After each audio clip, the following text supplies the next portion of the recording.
Okay, this is Colton from whiplashpc.com. Today we have the M5A, I believe it's a 9.7 AM3 Plus motherboard from Asus. This is the BIOS, the Uefi BIOS.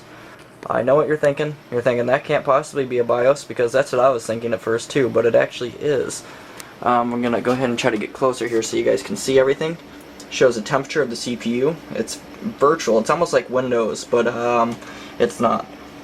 Shows you the CPU voltage, shows you everything like that. CPU fan speed, chassis fan speed, power fan speed, and everything else like that. Down there, it's a place where you can choose if you want your motherboard to be as least saving energy as possible to have the most performance. Right now I have it on mid-range, so it's saving energy, and it's also got some of the performance. There's a power saving mode. I'm not using that right now. Right here's a little chart that shows you what I'm using right now. Right now I have the quietness enabled, the performance is up there pretty decent on the medium, and the energy saving. Down here is the boot disk priority. This is all accessible by mouse or keyboard. You can choose to boot instantly just by touching that with your mouse. Like if you click on the hard drive, it will boot off the hard drive. Say you have a Windows XP installation on another hard drive, you'd go down here, it will tell you, let me see if I can do that for you. Oh, where's my mouse? I can't seem to find my mouse, so I'll use my keyboard. Down here, it tells you what hard drive it is. You could click that and you'll boot right in. Before I leave, I'll show you that.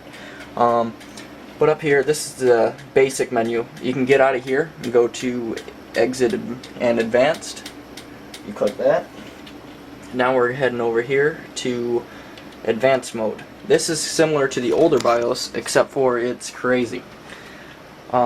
I haven't really got a chance to mess around with it yet, so I'm just going to try to take you through it here as fast as possible. It'll probably be like a 3 or 4 minute video. It shows your processor, your total RAM. I have 8 gigs of DDR3, 1333 memory. I'm trying to zoom out here so you guys can see it a bit more. It might not be the clearest thing, but I'll try to keep it as clear as possible. This is AI Tweaker. This is where you can overclock everything. As you can see, it has auto, and you can switch that to manual. If you do, it releases this down here, which is your CPU bus frequency and your PCI Express frequency. I don't want it overclocked, so I'm going to hit auto, and CPU ratio stays at auto.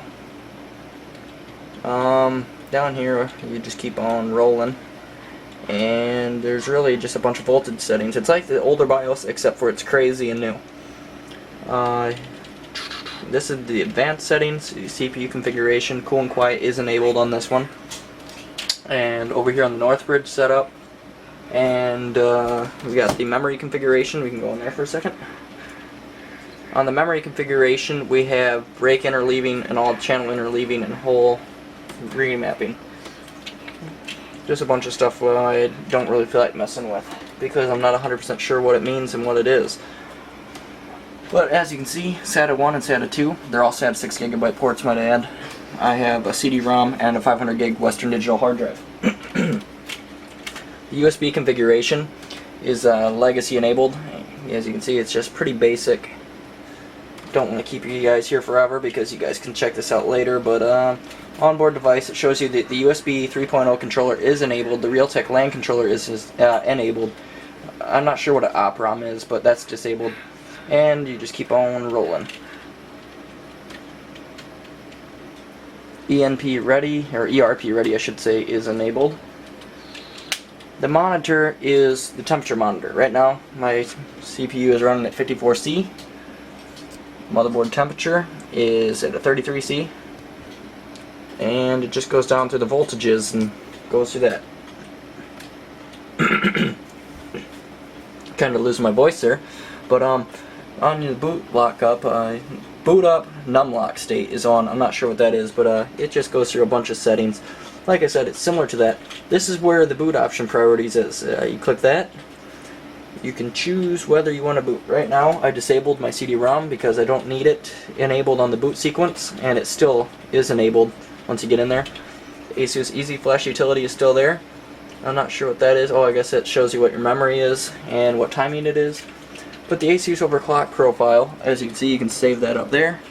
That's what your overclock setting, or just whatever you want set up, it will save it to there, and then from there you can load it if something ever happens and you need to redo it.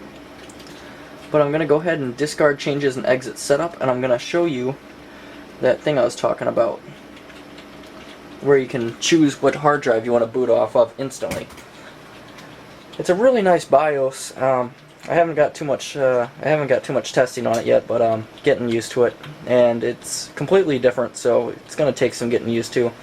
It looks a lot nicer though, and I'm sure it's going to be very easy for people that have never messed around in BIOS, except for I'm so used to the old BIOS that I can't teach an old dog new tricks, I guess you can say. Okay, I lost video for a second there. I'm going to show you now how to boot if you have two hard drives, and say one has XP, one has Windows 7. Well, you need to get to XP, obviously, eventually in your hard drive, otherwise you wouldn't have it. So you're going to go down here and press boot menu. Okay, up here you'll see that I have a CD-ROM and a hard drive. Well, but let's pretend that the CD-ROM is Windows XP and this one is Windows 7, because it is. You're going to go ahead and click on, let's say Windows 7. I want to boot into Windows 7. And ta-da, we are actually booting in to Windows, just like that. But as you can see, this could be very handy, and you don't have to go change your boot sequence just because you want to boot off something. You can just click it and you will be in there. Hey, thanks for viewing this video. If you liked it, I'd appreciate it if you'd hit the thumbs up below and subscribe above. Thank you.